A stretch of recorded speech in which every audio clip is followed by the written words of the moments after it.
Trump की बात करेंगे जो कि काफी ज्यादा मैड हम लोगों को नजर आ रहे हैं। पिछले कुछ दिनों से रशिया और यूक्रेन को वॉर को लेकर काफी ज्यादा कह लें कि सीरियसनेस ट्रम्प के अंदर हम लोगों को नजर आ रही है। लेकिन ये जो सीरियसनेस है सबसे ज्यादा अफेक्ट कर रही है साउथ ईस्ट एशिया के अंदर भारत को। और अगर भारत की बात की जाए तो भारत भी अपनी जो सॉवरेनिटी है उसको छोड़ता हुआ दिखाई नहीं दे रहा है। पहले कह लें कि कहा कि मैं यहाँ पर 1000% टैरिफ लगाऊंगा, फिर कहा कि मैं 100% लगाऊंगा, फिर कहा कि मैं 25% लगा रहा हूँ। लेकिन करते कराते फाइनल क्या हुआ है कि 50% जो टैरिफ है वो अमेरिका ने भारत पर लगा दिए हैं। और स्पेशली अगर देखा जाए तो एक बहुत जबरदस्त जर्नलिस्ट थी इंडिया की जिन्होंने ये सवाल किया ट्रम्प से कि आप जो इंडिया को मना करते हो कि क्रूड ऑयल आप रशिया से ना खरीदें, पर आप क्या कर रहे हो, आप अपनी सारी जो केमिकल फर्टिलाइजर्स हैं वो रशिया से खरीद रहे हैं और भारी भरकम रुपए भी उनको दे रहे हैं। तो ट्रम्प ने आगे से बड़ा स्ट्रेट फेस बनाकर कहा कि मुझे इस चीज के बारे में कुछ पता नहीं है।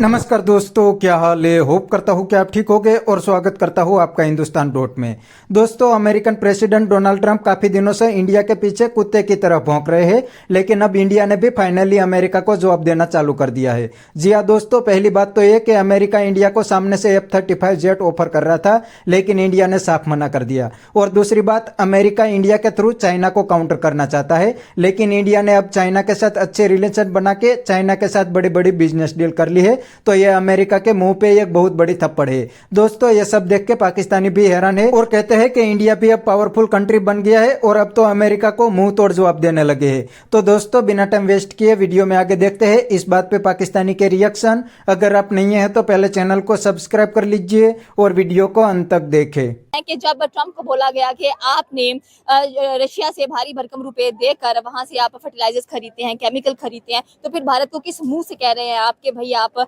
वहां से क्रूड ऑयल परचेज ना करें और क्रूड ऑयल परचेज करने के बाद आप ओपन मार्केट में भी इसको सेल ना करें। ये तो ट्रम्प की जो हिपोक्रेसी है वो नजर आ रही है। देखिए, ट्रम्प एक बिजनेसमैन है और बिजनेसमैन जो होता है वो किसी को भी नाराज नहीं करता बल्कि वो अपना फायदा सोचता है। तो Trump being an American president obviously America का फायदा सोच रहा है। इस वक्त अमेरिका को किस चीज़ के अंदर फायदा है, वो एक बहुत बड़ा रेवेन्यू जनरेट करता है अमेरिका से, और अमेरिका को इन रिटर्न बहुत कोई ऐसी चीज़ नहीं भेज सकता इंडिया जो इंडियन यूज़ करते हों।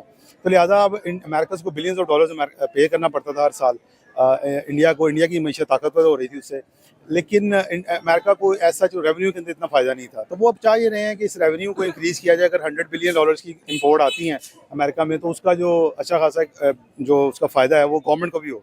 तो ट्रम्प इसका एक तो ये नैरेटिव है, और दूसरा मेरा ख्याल है कि पॉलिटिकली वो इंडिया को प्रेशराइज भी करना चाहते हैं। अभी उन्होंने जो नाफिज किया ना वो सिर्फ 25% किया है, तो 25% अभी उन्होंने 21 डेज दिए हैं कि हम इसको अभी टाइम लेंगे। एक्चुअली सुनने में आया था कि 7 अगस्त तक, यानी कि आज 7 अगस्त है तब इम्प्लीमेंट किया जाएगा। एग्जैक्टली, लेकिन कह लेंगे फिर से उनका मूड चेंज हुआ, शायद उनको मूड स्विंग्स होते रहते हैं। वो कहते हैं कि अब 50% फाइनली डिसाइड हुआ है, ये 26 अगस्त से इंडिया के ऊपर इम्प्लीमेंट किया जाएगा। अभी उन्होंने टाइम दिया उनको 21 डेज का, तो देन दे विल सी के इस दौरान वो क्या निगोशिएट करते हैं। तो इंडियंस अपनी कोशिश कर रहे हैं कि वो इसको कम करवा लें, लेकिन ट्रम्प इस मूड में नज़र नहीं आ रहे। ट्रम्प फिलहाल एग्रेसिव मूड में है और वो ये देख रहे हैं कि जो है इंडिया को जितना दबा सकते हैं दबाएं। उनको थोड़ा सा पर्सनली मेरा ख्याल है कि वो कोई पर्सनैलिटी क्लैश भी है इस वक्त मोदी के साथ। तो जो वो मोदी का क्लैश, जब इलेक्शंस हुए हैं तब तो अच्छा खासा ट्रम्प ने कहा कि इस बार मोदी सरकार, और मोदी ने भी कहा कि इस बार ट्रम्प सरकार, तो फिर इतने एकदम से क्लैशेस क्यों इतने ज्यादा नजर आ रहे हैं। और अगर हम लोग देखें तो जो ट्रम्प का पहला टेन्योर था, उसके बाद हमें बाइडन, उसके बाद हम कह लें कि ओबामा है, बाइडन है, बुश है, सबके साथ काफी अच्छे ताल्लुकात हैं भारत के। इस बार आई थिंक सो कि जो ट्रम्प है वो थोड़े से मेंटली रिलैक्स नजर नहीं आ रहे हैं। देखिए, मोदी सरकार और ट्रम्प ये दोनों नेशनलिस्ट हैं। ये दोनों जो हैं अपने अपने मुल्क के अंदर जो मोदी है वो हिंदुत्व का प्रचार करता है, और जो अमेरिकनिज्म का है कि America is a great country, I will make America great again, ये उसका जो है ना वो ट्रम्प का एक अपना स्लोगन है।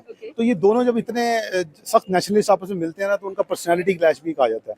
तो हो ये रहा है कि ये जो खासतौर पर पाक भारत जंग हुई है इसके बाद से ये सामने आया है कि क्योंकि इंडिया ने एक्नॉलेज नहीं किया इस चीज़ को कि वो पाकिस्तान जो है ना वो उसकी ये जंगबंदी अमेरिका ने करवाई है, जबकि ट्रम्प ने कई फोरम्स के ऊपर ये बात की कि मैंने ये बंद कराई है, तो मुझे क्रेडिट दो इसका। I think so that is the main point कि जब कह लें कि लोकसभा के अंदर नरेंद्र मोदी से पूछा जा रहा था तो उन्होंने कहा कि जेट वेंस थे, उनका कॉल आया और मैंने उनका कॉल रिजेक्ट भी किया, और ट्रम्प का कोई रोल नहीं है कि वो बीच में आकर अब कहें कि हमने सीज फायर कराया। तो राहुल गांधी ने इस चीज का बेनिफिट उठाया, और इसका जो बेनिफिट है वो भारत पर भारी पड़ रहा है कि 50% टैरिफ लगा दिए गए हैं इंडिया के ऊपर। लेकिन इंडिया अपनी सॉवरेनिटी को लेकर काफी स्ट्रॉन्ग नजर आ रहा है। उसकी पहली प्रायोरिटी उसकी आवाम है। उसने कहा कि मुझे चाहे जो कुछ मर्जी कर लो, बट मैं जो क्रूड ऑयल है वो रशिया से ही परचेज करूंगा और अपनी आवाम के लिए पहले सोचूंगा। और जो फार्मिंग इंडस्ट्री है इंडिया की, यूएसए का जो मेन टारगेट है, क्या लगता है कि उस तक रसाई हो पाएगी ट्रम्प की? देखिए वो इस वक्त फूड जो है ना वो दुनिया का एक इशू है, क्योंकि जिस तरह आबादी बढ़ती जा रही है, फूड क्राइसिस दुनिया में बढ़ रहा है। खासतौर पर यूक्रेन जो था वो एक बड़ा बड़ा फूड प्रोड्यूसर था, तो उसके बाद उनको कोई ऐसी लैंड्स नहीं है जहाँ पर वो फार्मिंग कर सकें, फूड प्रोड्यूस कर सकें, अपने मुल्क के अंदर फूड लेके जा सकें। इंडिया उनका गुड पार्टनर है जो इनको ये चीज़ें पास में प्रोवाइड करता रहा है। बट अब जो है ना ट्रंप इसको हर चीज़ को जो अमेरिका इंपोर्ट करते हैं ना वो इसको पॉलिटिकली और इकोनॉमिकली गेन करना चाहते हैं, ज़्यादा से ज़्यादा बेनिफिट, जिसकी वजह से वो अग्रेसिव हो रहे हैं टैरिफ के ऊपर। मेरा ख्याल है चीज़ें 50% नीचे आएंगी, क्योंकि दुनिया में दो ही मुल्क हैं, इसमें ब्राज़ील और इंडिया, जहाँ पर इतना टैरिफ लगाया गया है। तो ये सस्टेनेबल, ये अमेरिका की इंडस्ट्री खुद जो है ना वो इतनी काबिल नहीं है कि वो इतनी जल्दी उसको ऑल्टरनेटिवली प्रोड्यूस कर सके। दुनिया से वो अगर उसको बनाने निकलेंगे तो उसके लिए भी उनको भी टाइम लगेगा, तो लिहाजा उनको भी थोड़ा सा लीन डाउन करना पड़ेगा। बट ये कि अभी ये चीज़ उनको एक रेड अलर्ट कर देती है इंडिया को कि आपको इन फ्यूचर अपने आप को थोड़ा सा एवेल्यूएट करना चाहिए कि जो आपने चीज़ें एक्सपोर्ट करनी है अमेरिका को, उसके ऊपर ज़्यादा डिपेंडेंट ना हो। और अमेरिका को ये टाइम देती है कि वो अपने वहाँ लोकल रिसोर्सेज को जनरेट कर सकें, अगर वो इतना हैवी चाहते हैं कि लोग उनके टैरिफ, क्योंकि अल्टीमेटली तो आवाम ने पे करना है टैरिफ, तो वो भी ये कोशिश करेंगे कि चीज़ें इतनी महंगी ना हो आवाम के लिए। तो वो इसलिए आज उन्होंने आज ये भी कहा टेस्ला को और जो चिप दूसरे मैन्युफैक्चरर्स हैं कि आप भी अपनी इंपोर्ट बंद करें, चिप मैन्युफैक्चरिंग की भी, जो ताइवान में हो रही है, जो जापान में हो रही थी, और इसको यहाँ लेके आएँ, ताकि हम ये ना हो मैं आपको 100% टैरिफ लगा दूँ। आज उन्होंने उनको 100% टैरिफ की धमकी लगाई है। तो लिहाजा ये नहीं कि ये ट्रंप एक मुसलसल एक इस काम में लगे हुए हैं कि इंडस्ट्री को ज़्यादा से ज़्यादा अमेरिका में लाया जाए। तो वो इंडिया को ओबियसली उसको नुकसान होगा, वहाँ अनएम्प्लॉयमेंट होगी, इंडिया के अंदर जो है वो लोगों को जहाँ पर जॉब अपॉर्चुनिटीज़ हैं वो भी जाएंगी, फिर बिजनेस बंद होंगे, उनका रेवेन्यू जो आता है, क्योंकि आजकल डॉलर इकोनॉमी है तो डॉलर नहीं आएगा, तो उनका जो फॉरेन रिजर्व इस वक्त बिलियंस ऑफ डॉलर्स में बैठे हुए हैं इंडिया के, वो सारे कम हो जाएंगे।